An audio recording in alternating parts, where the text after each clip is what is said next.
Hello parents and dear students. Myself Dr. Ruchi Singh and I am an educationist and motivational speaker. I will introduce you to my course, and my course is especially based on the learnings of 21st century, the skills required in 21st century, and what are the benefits which you will get from my courses. So 20th century और 21st century की जो studies हैं उसमें बहुत difference है. There is a paradigm shift. Paradigm shift means model is changed totally. So here 20th century में curriculum designing हुआ करती थी और उसी पे सिलेबस बेस्ड था, and projects now in 21st century it is project based. Particular time slot हुआ करता था.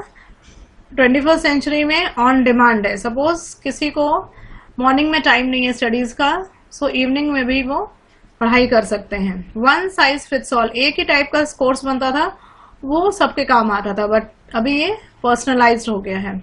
कॉम्पिटिटिव हुआ करता था पहले 1-to-1 कॉम्पिटिशन होता था, अभी ये कोलैबोरेटिव हो गया, मीन्स टीम में कॉम्पिटिशन होता है. It was confined to the classroom. अभी पढ़ाई ग्लोबल लेवल पे होने लगी है. पहले टेक्स्ट बेस्ड हुआ करते थे, अभी वेब बेस्ड हो गया. जैसे हम लोग ऑनलाइन स्टडीज वगैरह करते हैं और कुछ भी सर्च करना रहता है तो we search through web and all, so that is web based. Summative test पहले क्वार्टरली, हाफ ईयरली, फाइनल ऐसे एग्जाम्स हुआ करते थे. अभी फॉर्मल इवेल्युएशंस में अदर देन एकेडमिक्स, अभी फॉर्मल इवेल्युएशंस में दूसरी फील्ड्स में आपका क्या परफॉर्मेंस है ये भी चेक होता है, ये भी टेस्ट होता है. Learning for the school means हम लोग सिर्फ स्कूल तक कन्फाइंड थे, स्कूल की लाइफ से ही पढ़ते थे, but it is learning for life. Now the syllabus is based on learning for life, और हम लोग ऐसे पढ़ते हैं कि पूरी लाइफ हमारे काम आ सके पढ़ाई. Why should you purchase my course? आपको मेरा कोर्स क्यों परचेज करना चाहिए?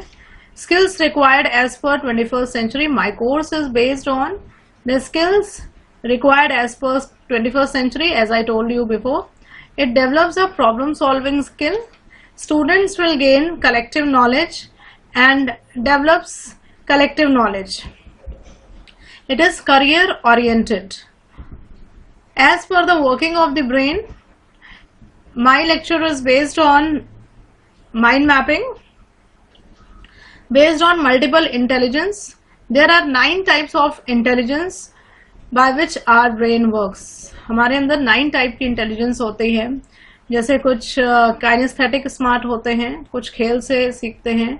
some are nature smart, some learn through nature, some are intraspatial, some are intraspecific, some are interspecific.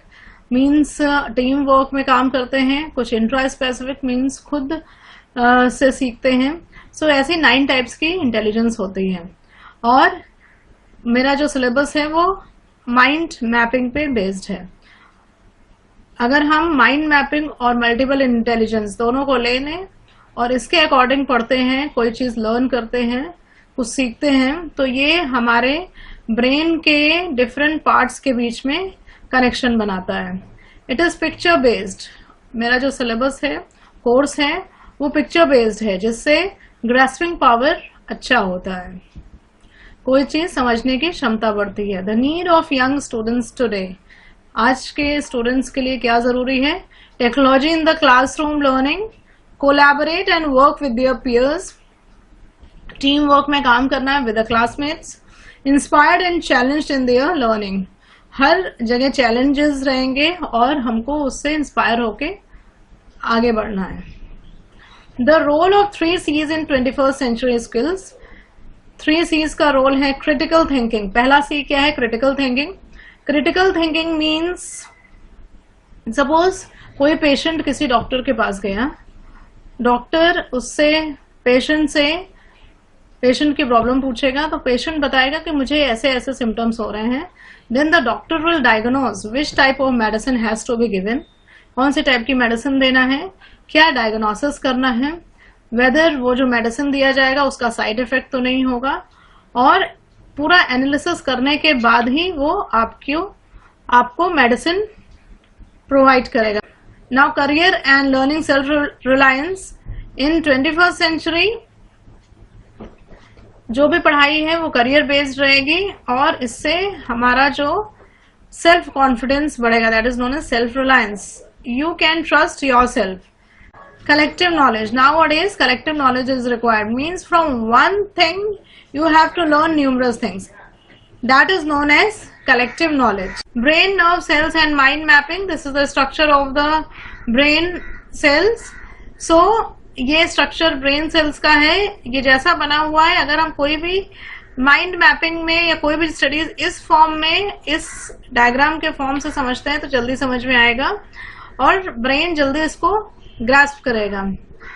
So my coursework includes real life examples.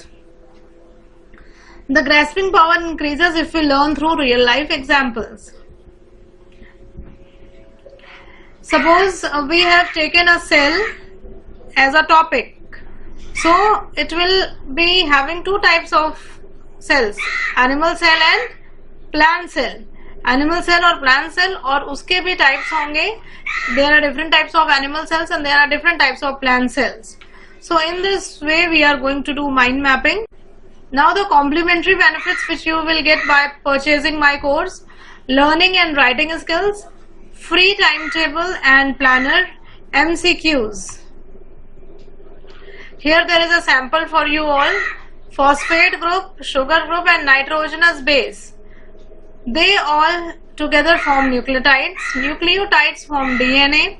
DNA form chromosomes and chromosomes form chromatin, which is highly condensed DNA and present in nucleus. So here this is a line diagram by which we can learn about DNA very easily.